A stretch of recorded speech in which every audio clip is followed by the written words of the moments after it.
It took me 9 months to build our dream house with my own hands, and exactly 9 minutes to realize she was never planning to move in with me. Let's start at the beginning, back when I still believed in Pinterest boards, long hugs, and forever. My name's Daniel. I'm 34. Carpenter by trade. My hands are callous, my boots are dusty, but my heart? Let's just say I was the kind of guy who believed that building a home for someone was the highest form of love. Enter Sarah. We met at a mutual friend's engagement party. She walked in like she owned the damn sunset, the kind of woman who made every guy stand up straighter. She said she loved men who work with their hands. Said it showed real effort. I should have known right then that she was talking about the aesthetic, not the work. Fast forward 6 months, we're in love, or so I thought, we're talking kids, we're looking at land. And one day she says, "Why don't we build something together? Something that's ours." Music to my dumb, construction-loving ears. So I buy the land. Pay it off in cash. No loans, no mortgage. I'd been saving since I was 22. She tears up when I hand her the title paperwork. Says, "This is the beginning of everything." It was. Just not the way I thought.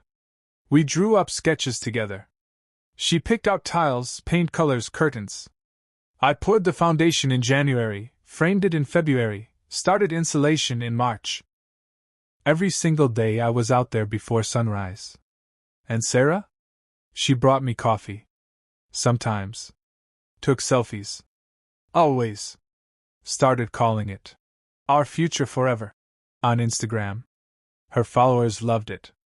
But around month 5, things shifted. She stopped showing up as much. Said she was too tired from work.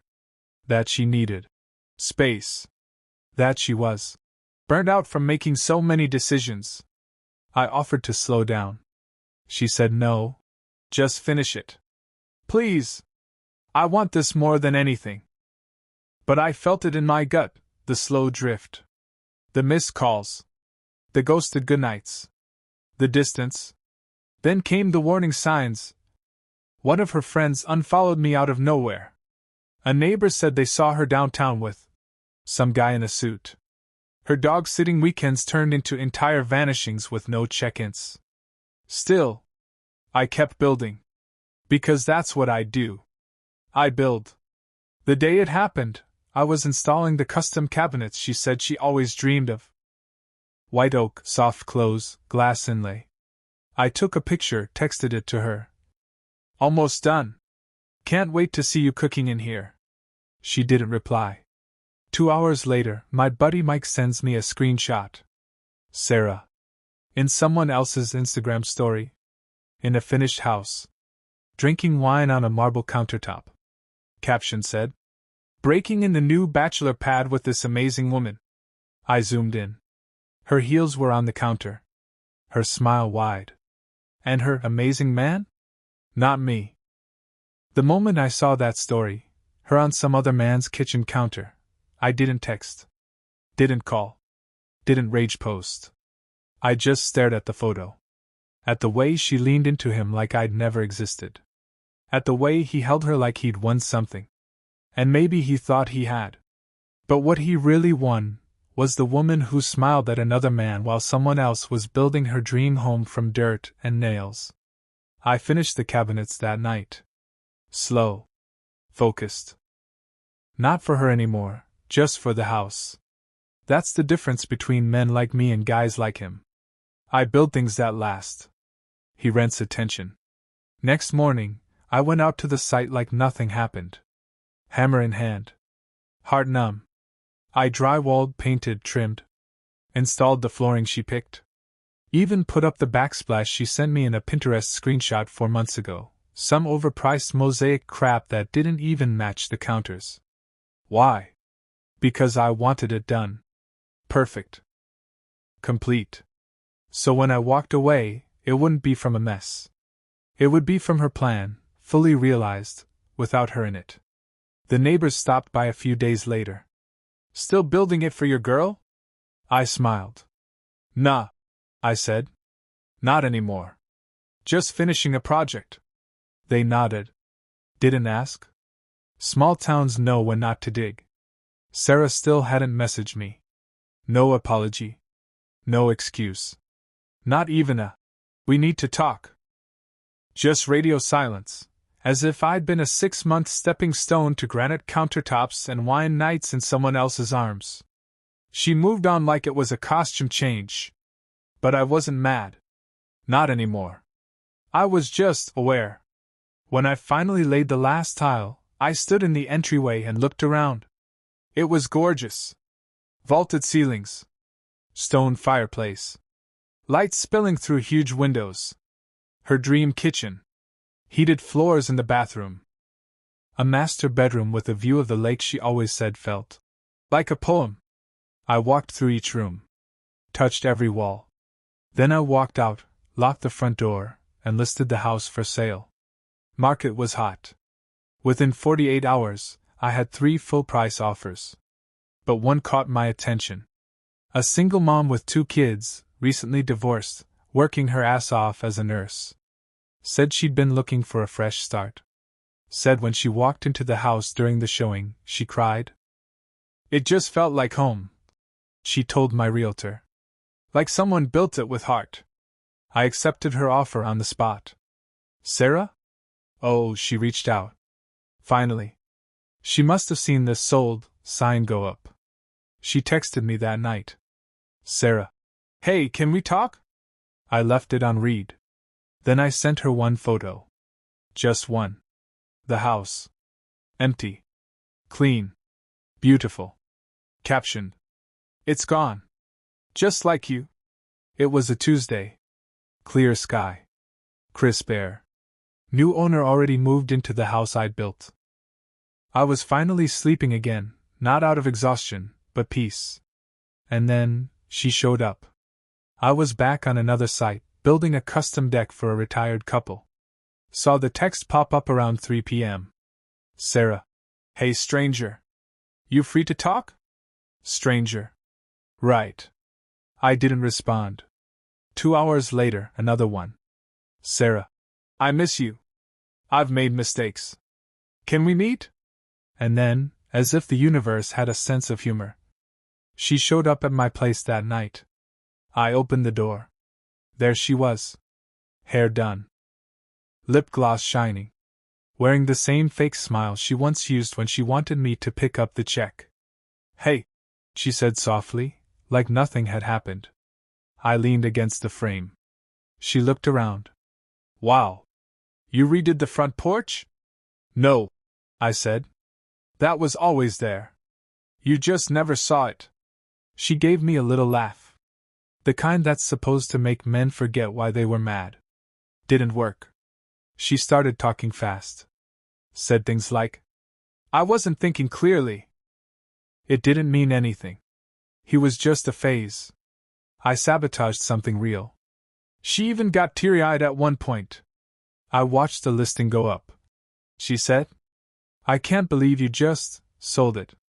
I looked her dead in the eye and said, it wasn't for you anymore. That shook her. She blinked fast. Shifted her weight like she suddenly couldn't stand still. I was just scared. She whispered, you were moving so fast, building this whole life. I felt left behind.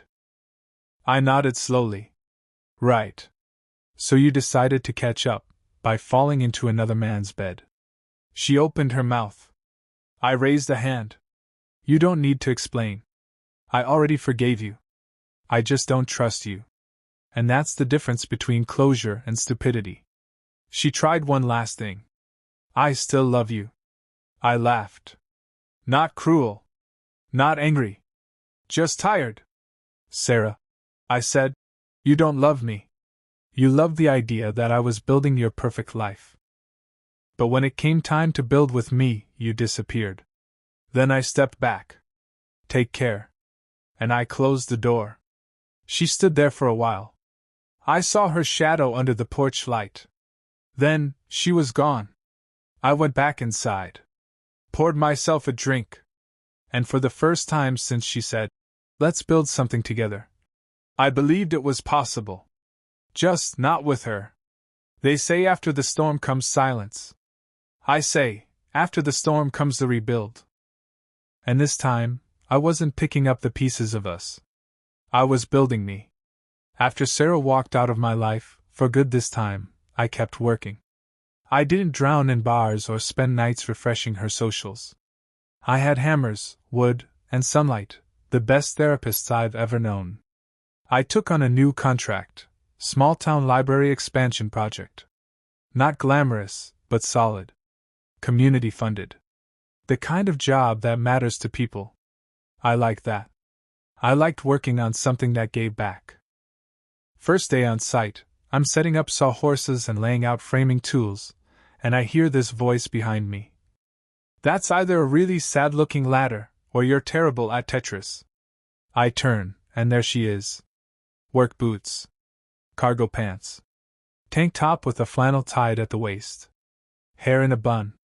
Pencil behind the ear. Zero makeup. Confidence like a sunrise. I'm Riley, she said, holding out a hand.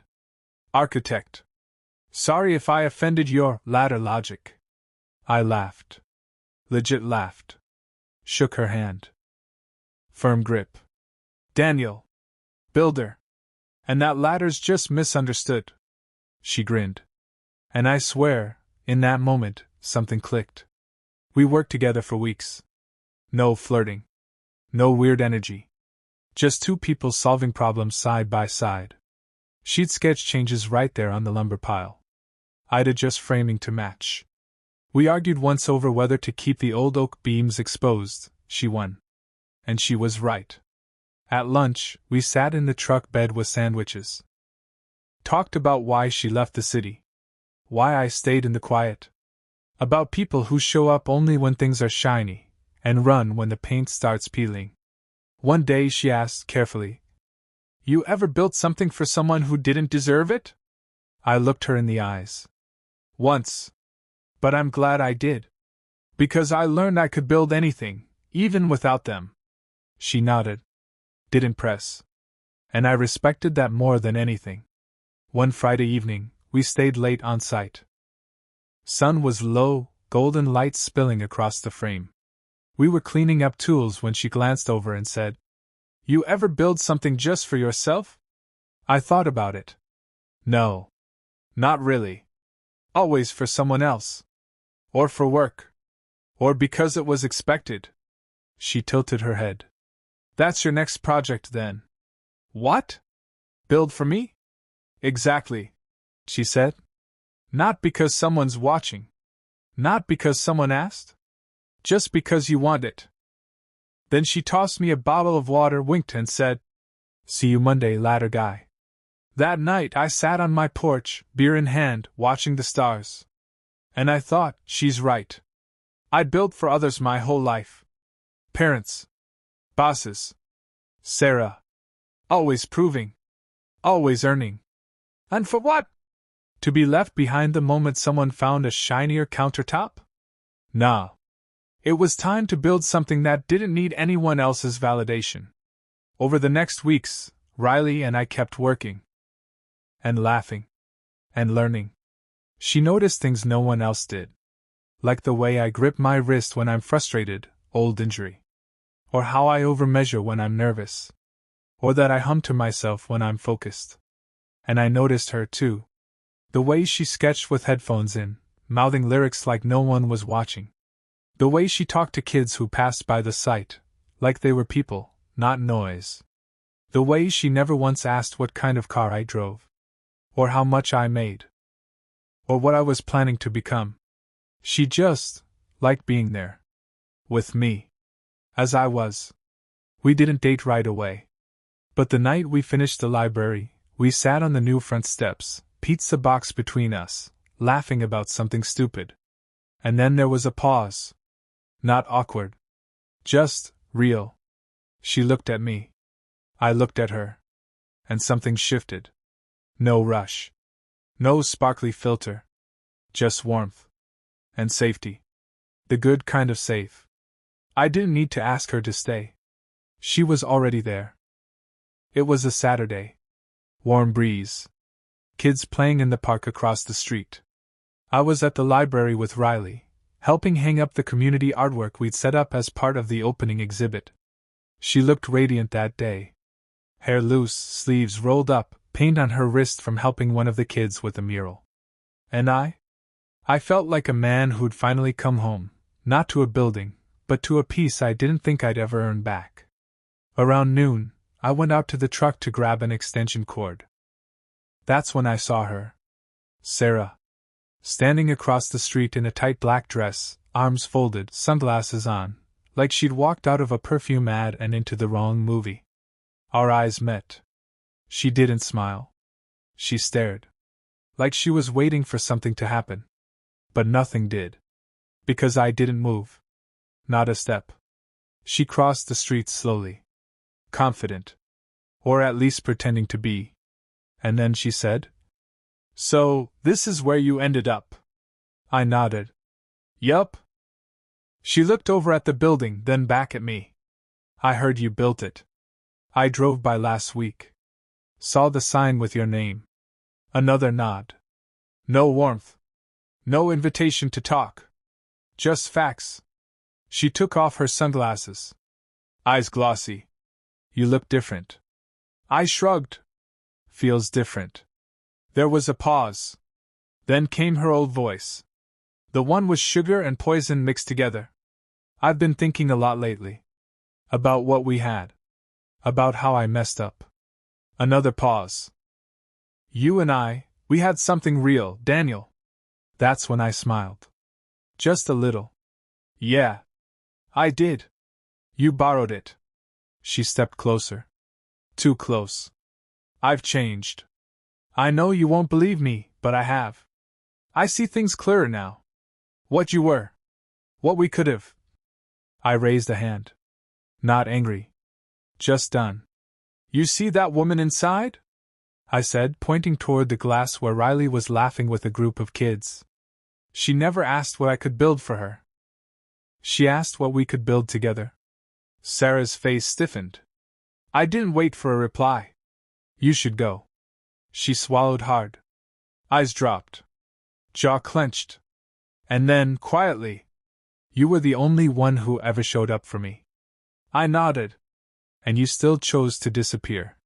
She blinked fast. I stepped back. Not to be dramatic. Just to make space, one last time. And I said the only thing left to say. "Goodbye, Sarah." She turned and walked away. No hug. No kiss. No closure speech. Just footsteps on the pavement, fading into nothing. I stood there for a while. Then I walked back inside. Riley looked up and smiled. "Need help?" "Nope," I said. "Already got it." She handed me a brush. "Back to work then, Mr. Builder." I took it. And for the first time in a long, long time, I knew I wasn't rebuilding anymore. I was creating. A few weeks passed since Sarah showed up. And just like before, she vanished again. But this time, her silence didn't sting. It just confirmed everything I already knew.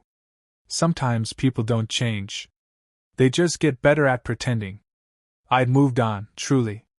Work was steady. Riley and I were seeing each other more often. No labels. No pressure. Just calm. The kind you earn after too much noise. Then came the letter. Yep. Another one. Slipped into my mailbox in a plain envelope. No return address. But the handwriting, I recognized it immediately. This time, it wasn't from Sarah.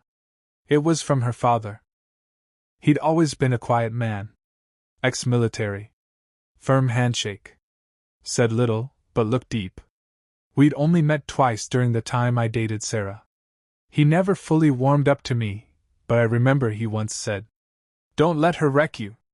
I thought it was a weird thing to say at the time. Now, I get it. The letter said, "Daniel, I heard about what happened. I'm not writing to excuse her. I raised her better than that, but sometimes even our best lessons get ignored. I just wanted you to know. I respected you. I saw the man who was building something real. I saw the way you looked at her, and I saw the way she looked everywhere but back. You deserve better. And I hope you found it. RV. I read it twice. Not because it made me emotional, but because it reminded me that some people do notice. Even when they stay silent. Even when they don't interfere. Sometimes you don't get justice. You get acknowledgement. And that's more than enough. Later that week, Riley and I were on the porch of the old house I grew up in. I'd started renovating it. Not to flip. Not to impress. Just for me. Why this place? She asked. I looked at the cracked paint, the sagging gutter, the vines creeping up the side. Because it's where I started. And I want to finish it the way I would have wanted to grow up. She nodded. Didn't say anything. Just took my hand and squeezed it. Not possessively.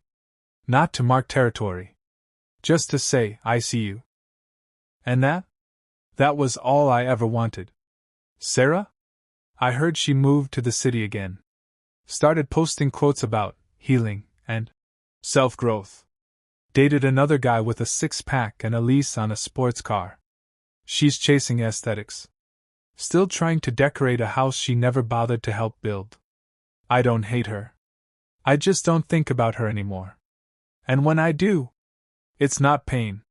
It's thankfulness. Because some people come into your life to love you. And others? To show you who not to become.